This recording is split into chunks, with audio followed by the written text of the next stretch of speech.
They say sex is sin. They say sex is animalistic, primitive, base. But what if sex is not the problem? What if your unconsciousness is? Have you ever felt ashamed of your desires? Like something is wrong with you for simply being human? Have you ever tried to suppress your longing and noticed it only grows louder in the silence? You are not alone. For centuries, society has demonized sexuality. It has told you to hide it, to control it, to deny it, as if your very nature is something to be fixed. And what has that repression brought us? Guilt, fear, frustration. People making love with their bodies but disconnected from their souls. Lovers who lie beside each other in bed, but remain strangers in spirit. And yet, we keep chasing intimacy. We want closeness. We want union. We want to dissolve. But no one teaches us how, because they are afraid. Afraid of the power of sex. Afraid of its fire. Afraid of what might happen if you were to enter it fully awake. Osho once said, "Sex can be a moment of deep meditation, but only if you are present in it, utterly present, not performing, not fantasizing, not escaping, just being." In today's video, we're not here to repeat what religions have told you. We won't ask you to feel guilty. We won't ask you to become celibate. And we won't ask you to indulge mindlessly either. Instead, we'll do something radical. We'll explore the sacredness of sex, not as an act, but as a state of awareness. Portal into the divine. A moment where time stops, and you dissolve into the now. Because sex, in its deepest essence, is not about bodies. It is about presence. It is about surrender. It is about merging into something bigger than yourself. But the moment you approach it with ambition, to perform, to prove, to please, you've already lost it. The more you try to do sex right, the less alive it becomes. The more you chase orgasm, the farther you move from ecstasy. The more you use sex to escape yourself, the more it becomes empty, mechanical, cold. And yet, the same act, done with awareness, can become a doorway, a meditation, a sacred ritual. But no one teaches you that. They tell you to suppress it, or to indulge it, but never to understand it. And so we are trapped, swinging between shame and compulsion, guilt and lust, always divided, always seeking, never arriving. But what if you paused? What if, just for once, you entered intimacy without the mind, without the story, without the fear? What if you allowed sex to be what it was meant to be? A dissolving of ego, a return to presence? Osho said, "When two lovers meet in awareness, they create a temple. Their bodies become the doorways. Their breath becomes prayer. Their silence becomes God." What a radical thought. That sex could be a temple. That your body, yes, yours, could be holy. That the moment of union could be the most profound meditation you've ever known. Not because of the act itself, but because you are finally there for it. Not lost in fantasy, not performing, not rushing, but surrendered. This video isn't about techniques. It isn't about positions, duration, or satisfaction. It's about something far more dangerous. It's about waking up inside sex. It's about being so fully present that every touch becomes poetry. Every sigh becomes sacred. Every heartbeat becomes prayer. And when that happens, you're no longer just having sex. You are disappearing, melting, merging, not with a person, not even with a body, but with existence itself. And that is what makes sex sacred. But remember, sacredness is not a quality of the act. It is a quality of you. So the question is not, is sex spiritual? The question is, are you awake within it? Are you watching your thoughts as they arise? Are you feeling the breath in your belly? Are you melting into the moment, or holding back out of fear? This isn't about morality. This isn't about right or wrong. This is about returning to your body as a gateway to your soul. Because sex, when entered with presence, can become meditation. But when entered with mind, it becomes noise. In this video, we'll explore how Osho taught the world a new path. One that doesn't divide the body and soul, but celebrates their unity. A path where love is not possession, where desire is not shameful, where union is not performance, but presence. And it begins with one breath, one heartbeat, one sacred moment of yes. So before we begin, ask yourself, what if there was nothing to fix about your sexuality? What if all along it was your gateway to the divine? Not by changing it, not by controlling it, but by bringing your full presence to it. In the next part, we'll turn to Osho's teachings, not to seek answers, but to remember what your body already knows. Osho didn't talk about sex to provoke. He talked about sex to liberate. He saw that society had turned one of the most natural, ecstatic experiences into a battlefield, filled with guilt, control, and unconscious patterns. In his groundbreaking book, From Sex to Superconsciousness, Osho writes, "Sex is the seed, love is the flower, and samadhi is the fragrance. But if the seed is condemned, crushed, denied, the flower will never bloom." Most people don't realize it, but their relationship with sex is a mirror of how present or absent they are within themselves. For some, sex is a performance. For others, it's a transaction. Rarely is it entered with the reverence of a sacred ritual. But Osho's invitation was different. Bring meditation into your lovemaking. Watch it, feel it, breathe through it. Let it be unhurried, unconditioned. He didn't mean to intellectualize sex or make it holy in a religious sense. He meant to bring you back into your body with total awareness. He told a story once of a man who had tried every spiritual technique, fasted, prayed, meditated for years, but never felt God. One night, in the arms of a lover, as he surrendered completely, without thought, without identity, he began to cry, not from pain, from the overwhelming recognition. He had arrived, not in a temple, not in a scripture, but in the deepest stillness of his own being. Osho explained that it was not the act of sex that awakened him. It was the surrender, the total presence, the dropping of all masks. When you are naked in body and soul, when you are no longer seeking, just being, that's when sex becomes sacred. Let's pause here. Can you remember a moment, any moment, when you were completely there?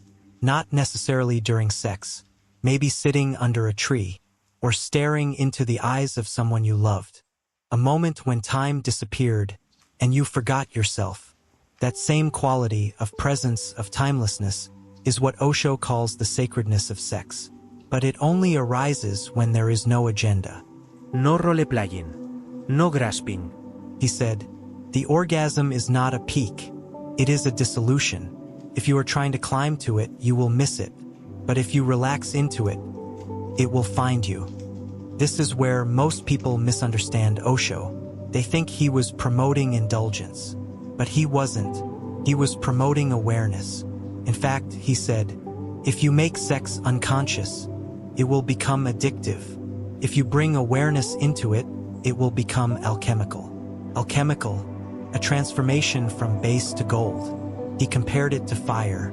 Used unconsciously, fire can destroy. Used with presence, fire gives warmth, cooks food, powers life. Sex is no different. When you're unconscious, sex becomes a cycle of craving and disappointment. When you're present, sex becomes a prayer. So what does it mean to be present? It means to slow down, to feel each touch, to be aware of each breath, to let go of expectation and simply allow the experience to unfold. No fantasy, no destination, no judgment. Just this moment. And then the body softens, the mind quiets, the ego drops, and you are not doing sex. You are being. In Osho's words, sex is not something you do. It is something that happens when two energies become one. Two energies, not two egos, not two goals, not two performers, but two beings melting into presence. He also warned of the danger of making sex a religion, of worshiping the act without the awareness.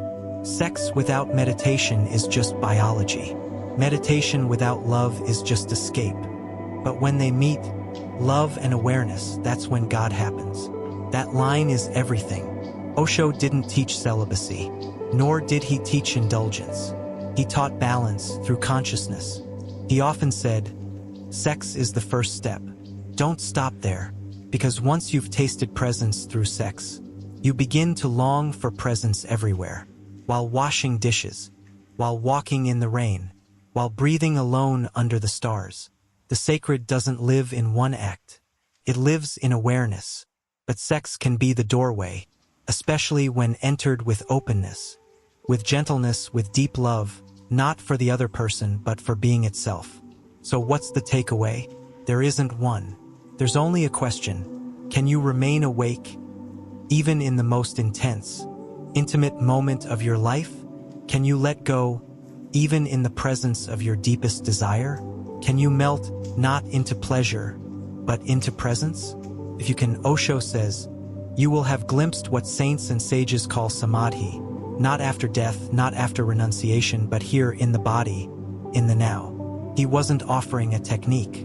He was offering a pathless path. One where your body is no longer the enemy, where your desire is no longer sinful, where your breath becomes the temple. As he once said, God is not against sex. God is hidden within sex. But only those who enter it with reverence will ever find him there. And maybe that's the most radical truth of all, that the divine is not waiting in heaven, but here in this very breath, right now. So now, we've walked through the fire of misunderstanding, and maybe, just maybe, something has melted inside. Not because you were told what to do, but because you were reminded to see, to feel, to be. Because sex is sacred if you're awake within it. And yet, no teaching, no quote, no master can give you that awakening. It's not a pill, not a prescription, not even a practice. It's a turning, a gentle turning toward what's already within you. And what is within? A silence. Not a silence that comes after pleasure. Not the tired silence of exhaustion, but the radiant, living silence of presence. That space where time disappears, where thought dissolves, where your body is not separate from the stars, not separate from your breath, not even separate from the one before you. Osho never wanted you to understand sex. Understanding lives in the mind. He wanted you to feel it fully, not mechanically, not morally, not through control, but through surrender. He once said, to love without holding, to touch without taking, to enter without invading. This is the beginning of sacred sex. But where do you start? You don't. You simply slow it down. Slow down until the rush fades. Slow down until the masks fall. Slow down until you can feel your own heart, not from above, but from within. And when you do, something begins to shift. You're no longer doing anything. You're no longer trying to feel something. You simply are. And this is the sacred, not because it's sex, not because it's special, but because you've brought your full self into the moment, without shame, without need, without fear. It is in this state of being that love is born, not from desire, but from presence, not from grasping, but from giving, not from sacrifice, but from shared freedom. And maybe that's what Osho meant all along, that sacred sex has nothing to do with technique, duration, or climax. It has everything to do with awareness. Are you here? Really here? Or are you chasing something? An idea? A validation? A story that says, this is how it should feel. Drop it. Drop all of it. And in the stillness that remains, in the breath that returns to its natural rhythm, you may sense something unspeakable. Not excitement, not bliss, just truth, just presence, just you. And when two people meet in this sacred space, not to escape, not to prove, not to possess, but to simply be with one another in total awareness, then and only then, sex becomes meditation. Sex becomes prayer. Sex becomes silence. Not because it ends in stillness, but because it begins in it. Osho never gave final answers. He gave doors. This is just one of them. And you? You don't need to believe anything. You don't need to become anything. Just listen. Just watch. Just be. Let every touch be a meditation. Let every breath remind you you are not separate from the divine. Because maybe you don't need to escape the body to find God. Maybe the body is the path. Maybe your longing is not a curse. It is your compass. And when met with full awareness, maybe even sex can become a sacred silence. So sit with that, not as a conclusion, not as a solution, just as a seed, a quiet seed in your heart. Let it rest there. Let it open if and when it will. You don't need to force anything. The truth never demands. It only waits. And when you are ready, it will whisper, not through words, but through wonder. You were always home. Now, breathe, feel, and walk gently into the mystery of this moment.